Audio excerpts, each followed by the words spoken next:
BFM Business, 10h, midi, l'émission 100% placement. Intégral placement, Cédric Decoeur, Guillaume Sommeret. Et nos traders, bien sûr, pour vous aider à anticiper la suite de cette séance, Jean-Luc Hussac pour Perceval Finance et Romain Daubry, membre de la cellule info d'experts de Bourse Direct. Bonjour à tous les deux. Romain, bon, on va suivre le zoo allemand dans 28 minutes. Ce sera la curiosité de cette matinée. En attendant, comment sentez-vous le potentiel du CAC 40 à plus 0,2, la 5413 points?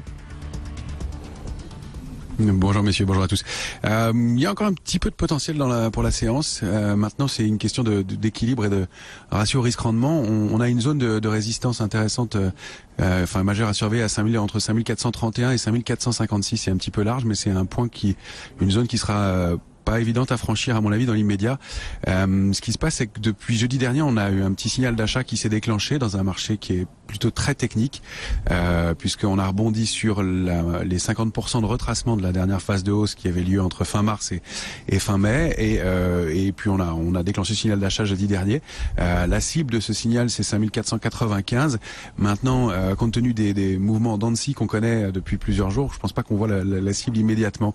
Alors peut-être porté un peu par le début des trimestriels US, ça pourrait alimenter, mais on n'a pas beaucoup de flux. On voit que le marché paye, mais plus sur un manque de pression baissière que vraiment en étant accompagné et avec du volume lourd.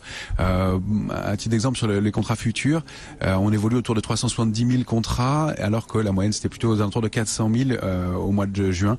Donc il y a un petit peu moins d'intérêt, même s'il y en a encore, mais on crée et on détruit plus ou moins 10 000 contrats selon les mouvements. Donc dans le petit mouvement de hausse d'hier, on a détruit des contrats, donc c'est signe que il n'y a pas beaucoup de pression acheteuse, c'est pas très accompagné comme mouvement, pas très étayé.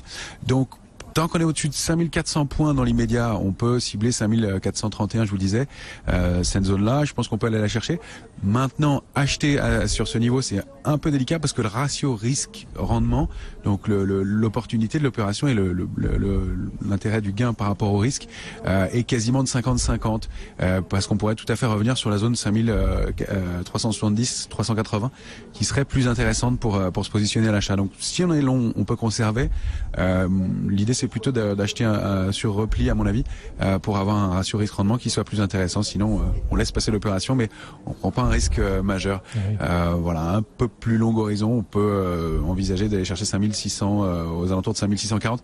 Ça, ce sera à mon avis au bout de quelques séances de plus, parce que on manque un peu de momentum, le marché est un peu mou, et puis on retrace beaucoup les mouvements qui est d'accélération haussière qu'on connaît. Donc on s'interdit pas non plus des stratégies vendeuses, pourquoi pas sur des niveaux de résistance majeurs, mais le sens prioritaire c'est l'achat et achat sur repli.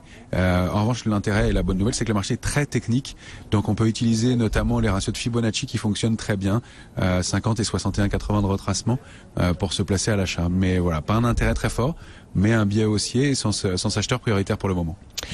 Vision et scénario signé Romain Daubry. Jean-Louis, comment le sentez-vous, vous, ce CAC 40 là, à 5411 points? Comme hier. Comme hier, je vendais hier sur 5413 dans la zone 15, enfin entre 10 et 20 quoi. Et ce matin, j'ai recommencé. Alors hier, je visais 83,5, on a fait 83, c'était fantastique, coup de bol. Ben, j'ai recommencé, voilà, exactement la même chose.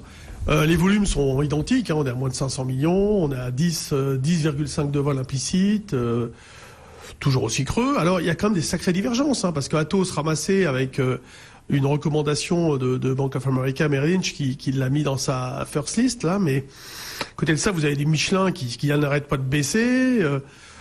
Donc toujours, on va dire, une très grande sélectivité. Qui dit sélectivité dit moins de vulnérabilité, et c'est comme ça depuis un bout de temps. Si on rajoute à cela la méfiance généralisée, bon voilà, les marchés sont peu sensibles depuis quelques jours, en tout cas aux effets de Trump, qui s'est, aussi calmé de son côté. Donc hier, on a encore gratté quelques points. Ce matin, on refait les doubles sommets. Voilà, le marché poursuit. Alors moi, je suis plutôt à adopter un biais vendeur avec 5425 comme pivot. Et si au-dessus, je repasse neutre, bon, peut-être un peu acheteur, mais sans illusion. Par contre, là, je viserai pas 5006, à tort ou à raison, mais je jouerai pas des stratégies basées sur du directionnel à 5006.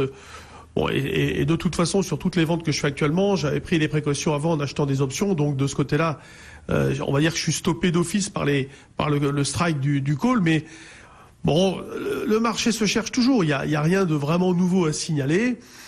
Toujours tiraillé entre l'envie d'y croire que tout ça va s'arranger. Et puis les menaces qui sont présentes. Là, il y a Trump qui se sert de l'OTAN pour faire pression.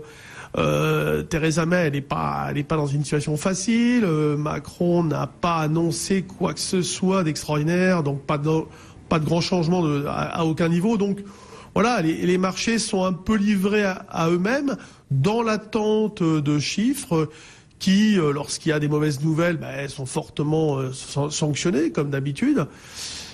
Et puis quand le flux est plutôt bon comme sur Airbus, ça ramasse parce que si vous voulez, le moral reste là. Les grands gérants, enfin les gérants sont prêts à acheter des titres si y a matière à. Il y a toujours l'idée que les perspectives économiques restent bonnes malgré tout, même si on a à cause de la guerre commerciale un ralentissement en Europe. Il y a quand même l'espoir que tout ça reste pas mal. Mais voilà, donc moi je vends quand même un tout petit peu, sans trop d'illusions. J'essaie de racheter et puis je scalpe. Et je fais ça toute la journée. Alors pour tout vous dire, toute la journée, hier c'était une fois. Parce que franchement, le marché, il fait beaucoup de surplace comme ce matin encore. Là, il est à 5411. Il fait rien du tout. Il fait 10 points pendant 1 heure. Donc c'est extrêmement faible comme volatilité. Mais voilà, on a un marché qui reste plutôt pas mal. Et puis sur les mid et small, alors là, ça sonne vraiment creux. Je sais pas ce que nous dira Eric Lewin quand il passera, mais c'est une catastrophe. Alors soit il y a là également une petite mauvaise nouvelle et puis ça perd 30% comme Econocom il y a quelques jours. Et puis quand c'est bon, ça monte, mais derrière il n'y a pas de relais. Donc c'est un secteur très compliqué en ce moment à travailler. C'est pas la période. Bon. Merci messieurs. Nos deux traders, Jean-Luc Cussac pour Perceval Finance, trader formateur, et Romain Daubry pour la cellule info d'experts de Bourse Direct. On vous souhaite une très bonne séance. Dans le reste de l'actualité, quelles sont les ambitions pour réduire